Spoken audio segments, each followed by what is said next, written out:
Hello बच्चों, you are welcome in future study point. और आज आप पढ़ने जा रहे हैं class 10 session 2020-21 mathematics standard sample question paper.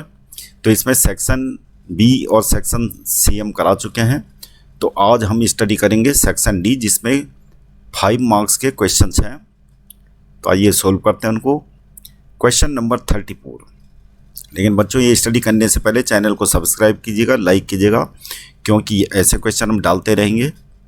तो जो कि आपके आएंगे क्वेश्चन पेपर जो भी होगा ये 2024-25 में, तो आपके लिए बहुत इंपॉर्टेंट है ये questions.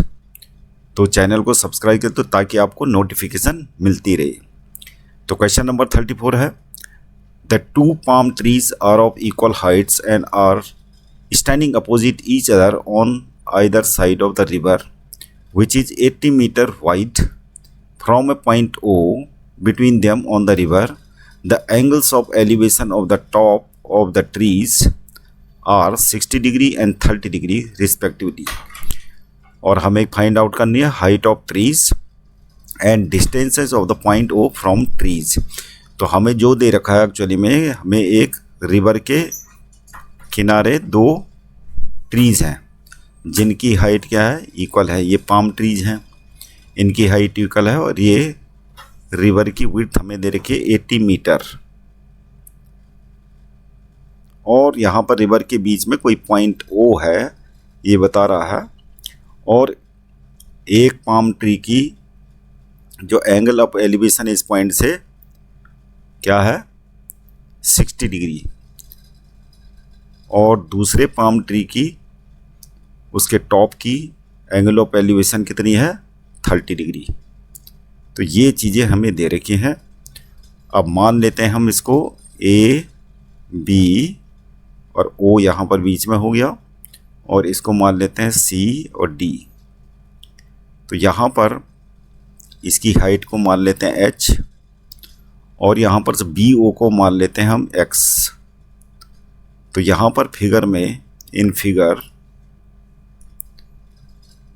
Height of palm tree क्या है, हाइट ऑफ पाम ट्री हमने लेट कर रखी है h, and distance of one palm tree, distance of one palm tree from o मान लेते हैं x। अब क्या हो जाएगा, बी ओ हमारा x हो जाएगा, और पाम ट्री की हाइट मैंने h मान ली। और ये ओ सी कितना हो जाएगा, यहाँ पर ओ सी हो जाएगा हमारा 80 माइनस एक्स, यानी बी ओ हमें दे रखा है ये x, तो ओ सी कितना हो जाएगा 80 माइनस एक्स। अब हम ये कंसिडर कर लेते हैं इन ट्रायंगल्स को। इन ट्रायंगल ए बी ओ, जो राइट ट्रायंगल हैं उनको कंसिडर करते हैं। ट्रायंगल ए बी ओ में क्या हो जाएगा, tan 60 इक्वल टू हो जाएगा h अपॉन x, यानी परपेंडिकुलर अपॉन बेस। tan 60 हो जाएगा हमारा √3 h अपॉन x।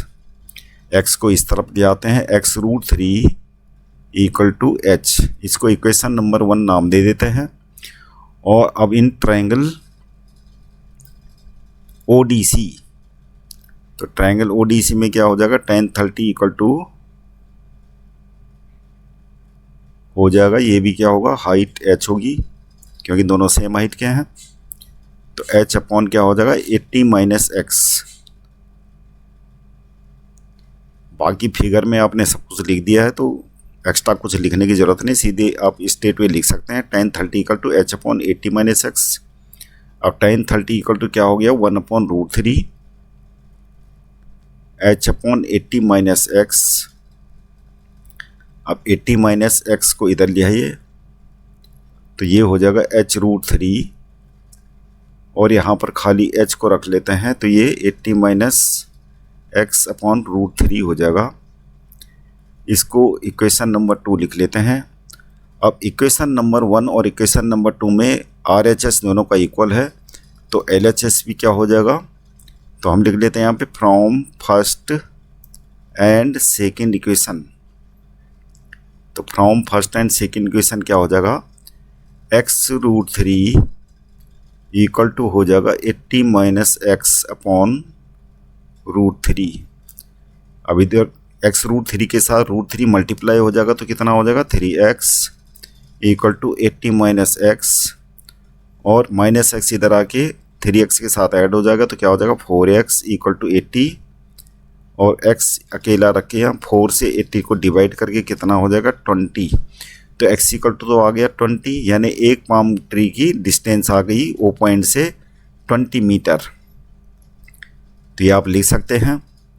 और दूसरे पाम ट्री की क्या होगी, वो OC है, तो OC कितना हो जाएगा 80 माइनस एक्स, 80 माइनस 20 यानी कितना 40। एक दूसरे पाम ट्री की डिस्टेंस ओ पॉइंट से 40 मीटर आ गई। अब हाइट निकालनी है, तो x की वैल्यू इक्वेशन नंबर 1 में रख लेते हैं। यहाँ पर ये इक्वेशन नंबर 1 है, इसमें हम x की वैल्यू रख लेते हैं 20√3 हो जाएगा इक्वल टू h। तो ये पाम ट्री की हाइट आ गई, और एक पाम ट्री की डिस्टेंस ओ पॉइंट से 20 मीटर और दूसरे पाम ट्री की डिस्टेंस 40 मीटर आ गई। तो ये आंसर आ गया। अब है क्वेश्चन नंबर, अगला क्वेश्चन नंबर है, ये चॉइस का क्वेश्चन है, क्वेश्चन नंबर 34 के लिए। तो ये क्वेश्चन होगा, the angles of depression of top and bottom of building 50 meters high as observe from top of a tower और 30 degree and 60 degree respectively. Find the height of tower and also the horizontal distance between the building and the tower. तो यहाँ पर एक तो tower दे रखी है और एक दे रखी है बिल्डिंग, और यहाँ पर बिल्डिंग की हाइट दे रखी है, बिल्डिंग की हाइट है 50 मीटर, और यहाँ पर ये बता रहा है कि टॉप ऑफ द टावर से बिल्डिंग का जो टॉप है, तो बिल्डिंग का टॉप ये हो गया, ये टावर है AB, और बिल्डिंग का टॉप है C, तो बिल्डिंग की हाइट है CD। अब हम ये लाइन मिला लेते हैं BD के पैरेलल। तो यहाँ पर ये बता रहा है एंगल ऑफ डिप्रेशन, तो एंगल ऑफ डिप्रेशन आपको ऐसे दिखा देने फिगर में। तो टॉप का जो है एंगल ऑफ डिप्रेशन कितना है 30 डिग्री, तो ये वाला एंगल क्या हो जाएगा, ये भी 30 डिग्री हो जाएगा। एंगल ऑफ एलिवेशन और एंगल ऑफ डिप्रेशन इक्वल होते हैं। और जो बिल्डिंग का बॉटम है यानी D, इसका एंगल ऑफ डिप्रेशन बन रहा है टावर के टॉप से कितना 60 डिग्री, तो ये भी क्या हो जाएगा 60 डिग्री हो जाएगा। अब हम ये फिगर हमारा तैयार हो चुका है, तो यहाँ पर इसको मान लेते हैं E। अब हमें क्या है कि BDCE क्या होगा, एक रेक्टेंगल होगा, तो ये BE कितना हो जाएगा 50 मीटर, और AE को हम x मान लेते हैं या फिर रहने देते हैं, यही चलो x मान लेते हैं AE को। तो अब जो है यहाँ पे टावर की जो हाइट है वो क्या हो जाएगी, टावर हाइट क्या हो जाएगी, टावर्स हाइट हो जाएगी 50 प्लस x, यानी 50 प्लस x ये है, ये तो हो गई टावर की हाइट। अब हम दोनों ट्रायंगल को कंसीडर कर लेते हैं। ट्रायंगल AEC, जब डायग्राम आपने इस प्रकार बना दिया तो आपको ज़्यादा डिटेल लिखने की ज़रूरत नहीं होती, सीधे आप स्ट्रेट वे लिख सकते हैं। तो इन ट्रायंगल AEC में क्या हो गया, tan 30 इक्वल टू क्या हो जाएगा, सीधे लिख लो आप x अपॉन BC को EC रहने दीजिए ऐसे। tan 30 हमारा हो जाएगा 1/√3, ये हो जाएगा x अपॉन EC, और EC हमें क्योंकि चाहिए नहीं, बाद में निकालेंगे इसको, तो EC इक्वल टू हमारा हो जाएगा x√3। इसको इक्वेशन नंबर 1 नाम दे दीजिए। दूसरा ट्रायंगल कंसिडर करते हैं, in triangle A B D, तो ट्रायंगल ए बी डी में क्या हो जाएगा, tan 60 इक्वल टू जो टावर की हाइट है 50 + x वो लिख लेते हैं, अपॉन में बी डी, या फिर बी डी की जगह में क्या लिख देते हैं, बी डी और ई सी बराबर होंगे तो 50 + x अपॉन में हम बी डी की जगह में ई सी लिख लेते हैं। tan 30 इक्वल टू √3 और साथ में ई सी को इधर ले आएंगे, ई सी इधर हो जाएगा 50 + x, ई सी को अकेला रख देते हैं यहाँ पे, तो ये √3 डिवाइड में आ जाएगा 50 + x अपॉन √3। इसको लिख लेते हैं इक्वेशन नंबर 2। अब इक्वेशन नंबर 1 और इक्वेशन नंबर 2 से क्या मिलता है हमें, क्योंकि दोनों की LHS इक्वल है तो RHS भी इक्वल होगी, तो हम ये लिख सकते हैं x√3 equal to 50 + x upon √3। √3 को इधर ले आए LHS में तो क्या हो जाएगा, ये 3x हो जाएगा, ये हो जाएगा 50 + x प्लस x इधर आके 3x - x हो जाएगा तो 2x हो जाएगा, और ये हो जाएगा 50, यानी x इक्वल टू हमारा आ जाएगा 25 मीटर। अब हमें क्या निकालना था, हाइट ऑफ टावर, तो हाइट ऑफ टावर क्या हो जाएगी, height of tower will be equal to कितना है, 50 + x हमारा आ चुका है, तो ये तो हो गई 75 मीटर टावर की हाइट, ये 75 मीटर हो गई टावर की हाइट। अब हमें क्या निकालना है, horizontal distance between building and the tower, यानी हमें EC निकालना है।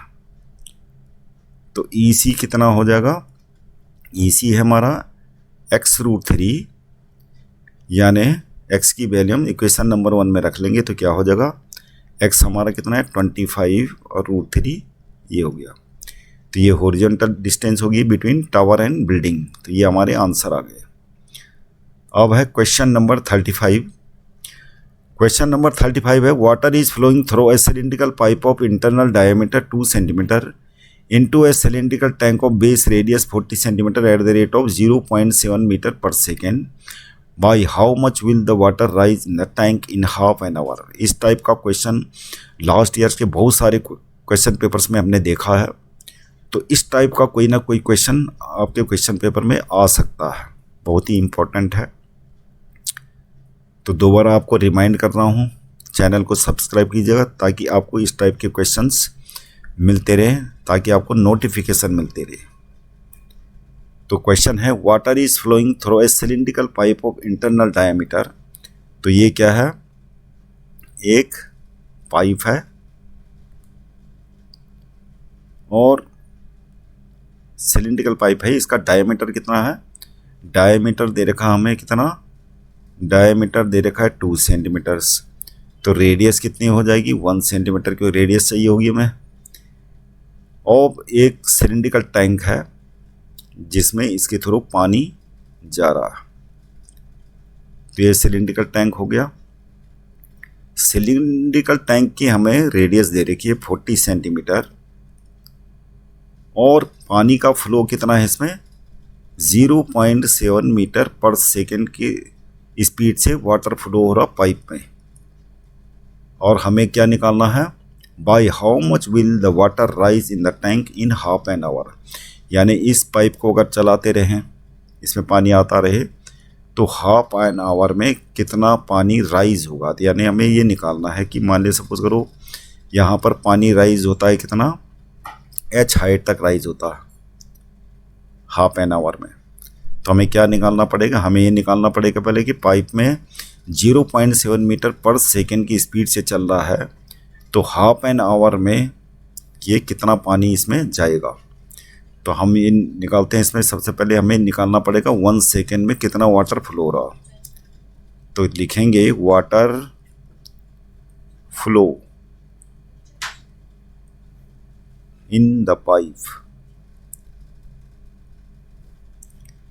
Water flow in the pipe माने वॉल्यूम, वॉल्यूम ऑफ वाटर लिखेंगे, volume of water flow in the water in 1 second. तो यहाँ पर लेंथ को हमें ये मानना पड़ेगा, इसकी हाइट मतलब पाइप की, जो पाई आर स्क्वायर एच वॉल्यूम निकालेंगे हम। तो फॉर्मूला तो ये होता है पाई आर स्क्वायर एच। तो यहाँ पर पाई को रहने देंगे क्योंकि आगे इसने कैंसिल होना है। और रेडियस कितनी है, 1 है। और एच की जगह में हम 0.7 लिखेंगे क्योंकि 0.7 मीटर पर सेकेंड की स्पीड से ये पानी का फ्लो है। तो एच की जगह में हम 0.7 रख लेंगे। तो ये मीटर है। अब ये मीटर है तो इसको सेंटीमीटर बनाने के लिए हम क्या करेंगे, मल्टीप्लाई कर लेंगे 100 से। तो ये आ जाएगा हमारा कितना, 70 पाई। तो 70 पाई सेंटीमीटर क्यूब इतना 1 सेकेंड में फ्लो होगा। तो हाफ एन आवर का मतलब क्या हुआ, half an our, half hour के सेकेंड बना लेते हैं। ये हो गए मिनट, और 60 से और मल्टीप्लाई करेंगे तो ये क्या हो जाएगा,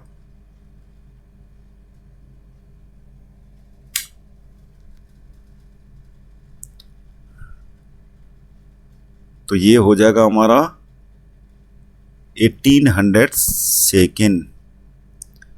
तब ये हाफ एन आवर के हमने 1800 सेकेंड बना दिए। तो 1800, ये तो 1 सेकेंड में इतना वाटर फ्लो होता है, तो 1800 सेकेंड में कितना वाटर फ्लो होगा, यानी वाटर फ्लो इन 1800 सेकेंड। तो हम 1800 से इसको मल्टीप्लाई कर लेंगे। फिलहाल इसको एज इट इज रख देते हैं ऐसे ही। इतना centimetre cube half an our यानी 1800 सेकेंड में इतना वाटर फ्लो होगा पाइप से, किसमें, सिलेंडर में। अब यही पानी सिलेंडर में गया होगा, तो अब सिलेंडर में हमने हाइट निकालनी। तो ये वॉल्यूम और ये वॉल्यूम क्या होंगे, ये वाला वॉल्यूम इस वाले वॉल्यूम के इक्वल होगा। तो यहाँ पर रेडियस दे रखी, तो volume of water rise, volume of water in cylinder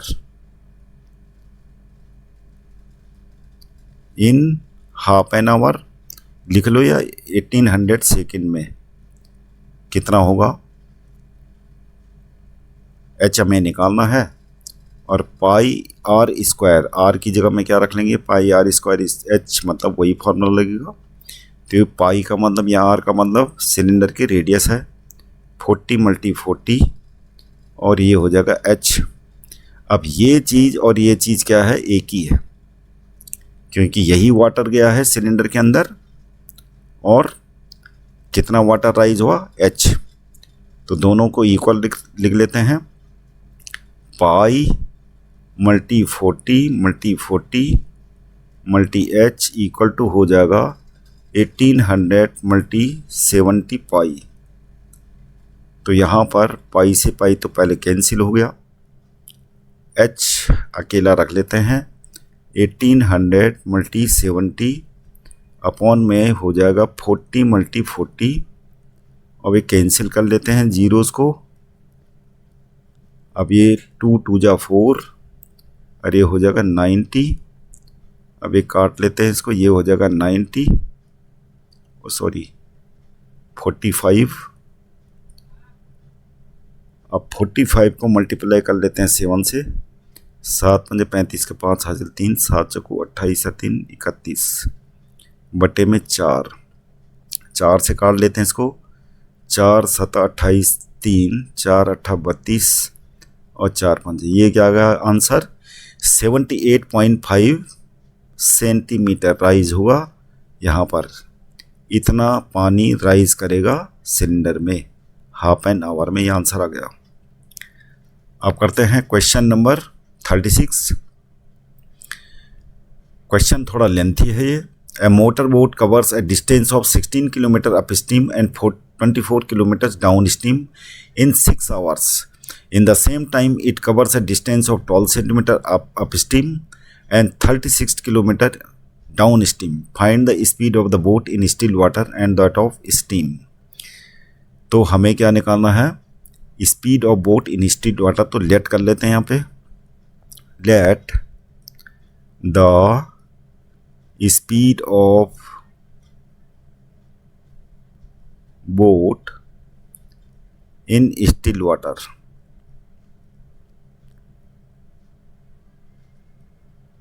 ये कर लेते हैं x end of stream, stream की स्पीड भी मान लेते हैं, वो मान लेते हैं y। अब क्या है कि अप स्ट्रीम में बोट की स्पीड क्या होगी, speed of boat in up stream. अब दोनों की स्पीड क्या होगी, अपोजिट डायरेक्शन में, अप स्ट्रीम में अपोजिट डायरेक्शन में होगी। तो इतना ध्यान रखना आपको कि जो बोट की स्पीड है हमेशा वो ग्रेटर होगी, तभी तो बोट अप स्ट्रीम में जाएगी। तो x पहले लिखना है, माइनस y बाद में लिखना है। स्ट्रीम की स्पीड हमेशा कम होती है बोट से, ध्यान रखना आपको, x माइनस वाई। और डाउनवर्ड क्या हो जाएगी, यानी स्पीड ऑफ बोट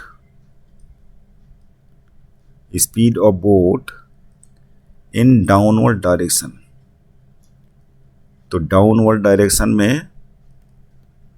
डायरेक्शन में कितनी हो जाएगी, दोनों की सेम डायरेक्शन में होगी तो ऐड हो जाएगी। तो ये आपको सबसे पहले निकाल लेना है। बाकी टाइम का पता है, टाइम क्या होता है, टाइम इक्वल टू होता है डिस्टेंस अपॉन स्पीड। अब जो बोट जा रही है पहली कंडीशन में जो दे रखा है इसने, फ्रॉम फर्स्ट कंडीशन, तो फ्रॉम फर्स्ट कंडीशन में आपको ऐसे लिख देना है और इक्वेशन बनाना है आपको। क्या है कि 16 किलोमीटर जब डिस्टेंस अप स्ट्रीम में गई तो कितना टाइम लगाएगा, अप स्ट्रीम में स्पीड कितनी है, x माइनस वाई। डिस्टेंस हो गई 16 और स्पीड हो गई बोट की अप स्ट्रीम में x माइनस वाई। और डाउनवर्ड में क्या दे रखा है, डिस्टेंस गया 24 और स्पीड क्या होगी डाउनवर्ड में, x प्लस वाई। तो डाउनवर्ड में ये टाइम लिया गया, अपवर्ड में ये वाला टाइम, और दोनों टाइम मिला के टोटल दे रखा में 6 आवर्स। तो ये हो गया हमारा इक्वेशन नंबर 1। अब दूसरी इक्वेशन कैसे आएगी, ऐसे करके सिमिलरली लिख लेंगे। सिमिलरली आपको ज़्यादा लिखने की ज़रूरत नहीं है, सिमिलरली करके लिख दो और यहाँ से लिख दो। यहाँ पर 16 की जगह में क्या है, 12 है, x माइनस वाई प्लस, और 24 की जगह में आपकी बार 36 है, और टाइम सेम है। तो दोनों इक्वेशन आ गई हमारी। अब हम इन दोनों इक्वेशन को सोल्व करेंगे। तो इक्वेशन नंबर 1 है हमारी ये 16 upon x minus y plus 24 upon x plus y equal to 6, और दूसरी वाली ये दिख ही रही है आपको। तो हम क्या करेंगे, इनको पहले सिंप्लीफाई करने के लिए हम इसको सिंपल इक्वेशन में चेंज कर लेते हैं। इसके लिए हमें करना पड़ेगा 1 अपॉन एक्स माइनस वाई, यानी लेट करेंगे, इसको लिख लेते हैं a, 1 upon x plus y, इसको लिख लेते हैं b। अब इक्वेशन क्या हो जाएंगी हमारी, 16a plus 24b equal to 6। इसको सिंप्लीफाई करने के लिए हम 2 से डिवाइड कर लेते हैं, 8a हो जाएगा और ये 12b और ये हो जाएगा 3। इसको लिख लेते हैं इक्वेशन नंबर 3। इसी प्रकार से इक्वेशन नंबर 2 भी मॉडिफाई करके क्या हो जाएगी, 12a plus 36b equal to 6। इसको भी सिंप्लीफाई करने के लिए हमें 2 से डिवाइड कर लेते हैं, 6a plus 18b equal to 3। इसको लिख देते हैं इक्वेशन नंबर 4। इक्वेशन नंबर 3 और इक्वेशन नंबर 4 को हम क्या कर लेते हैं, इक्वेशन नंबर 3 को मल्टीप्लाई कर लेते हैं किससे, 6 से, और इक्वेशन नंबर 4 को कर लेते हैं 8 से। अब ये इक्वेशन हमारे पास आ जाएंगी 6 8 48, यानी 48a प्लस 72b और ये हो जाएगा 18। अब क्या है, इसको इक्वेशन नंबर लिख लेते हैं 5, और ये वाली इक्वेशन हो जाएगी 8 6 48 और 18 8 144b और ये हो जाएगा 8 3 24, इक्वेशन नंबर 6। अब इक्वेशन नंबर 5 से इक्वेशन नंबर 6 को सब्ट्रैक्ट कर लीजिए, तो ये तो हो गया कैंसिल और ये हो जाएगा हमारा -72b इक्वल टू ये हो जाएगा -6, माइनस से माइनस कैंसिल और ये हो जाएगा हमारा b इक्वल टू 6/72, यानी कितना हो जाएगा 1/12। तो b इक्वल टू 1/12 हम रख लेते हैं इक्वेशन नंबर 3 में। तो putting b equal to 1/12 in equation 3, तो क्या हो जाएगा 8a + 12 × 1/12 equal to 6 equal to 3, ये हो गया कैंसिल। 8a ये 1 उधर जाके क्या हो जाएगा 3 - 1 इक्वल टू 2 हो जाएगा। a इक्वल टू कितना हो जाएगा 2/8, यानी हो जाएगा 1/4। अब हमारी इक्वेशंस जो हमने लेट कर रखा था 1/x - y equal to a, 1/x + y equal to b, तो यहाँ वैल्यू पुट कर लेते हैं a और b की। तो 1/x - y इक्वल टू क्या था a कितना है 1/4। तो ये इक्वेशन तो हो जाएगी हमारी, एक ऐसे आ जाएगी। और दूसरा क्या था 1/x + y equal to b कितना है 1/12। दूसरी इक्वेशन आ जाएगी x + y इक्वल टू 12। अब ये इक्वेशन नंबर 6 तक हो गई थी, ये इक्वेशन नंबर 7 मान लेते हैं, इक्वेशन नंबर 8 मान लेते हैं। अब इनको सोल्व करके हमारा आ जाएगा फाइनली आंसर। तो दोनों को अगर हम ऐड कर लें, यानी इक्वेशन नंबर 7 और इक्वेशन नंबर 8 को ऐड कर लें, तो क्या हो जाएगा y कैंसिल हो जाएगा। 2x इक्वल टू कितना हो गया 16 और ये x इक्वल टू आ गया 8 और x की वैल्यू किसी भी इक्वेशन में रख लेते हैं। इक्वेशन नंबर यानी पुटिंग इन इक्वेशन 7, तो इक्वेशन 7 में रख के क्या हो जाएगा 8 - y इक्वल टू 4, यानी y इक्वल टू कितना आ जाएगा 4। यानी हमने स्टिल वाटर में बोट की स्पीड क्या हो जाएगी, speed of boat in still water, ये क्या हो जाएगी 8 km/h। और स्टीम की स्पीड ऑफ स्टीम निकालनी थी, स्पीड ऑफ स्टीम वो हमने y लेट करी थी, वो कितनी हो जाएगी 4 km/h। तो बच्चों ऐसे ही इंपॉर्टेंट क्वेश्चन देखने के लिए प्लीज़ चैनल को सब्सक्राइब कीजिएगा, लाइक कीजिएगा और इसको शेयर कीजिएगा। Thank you for watching this video.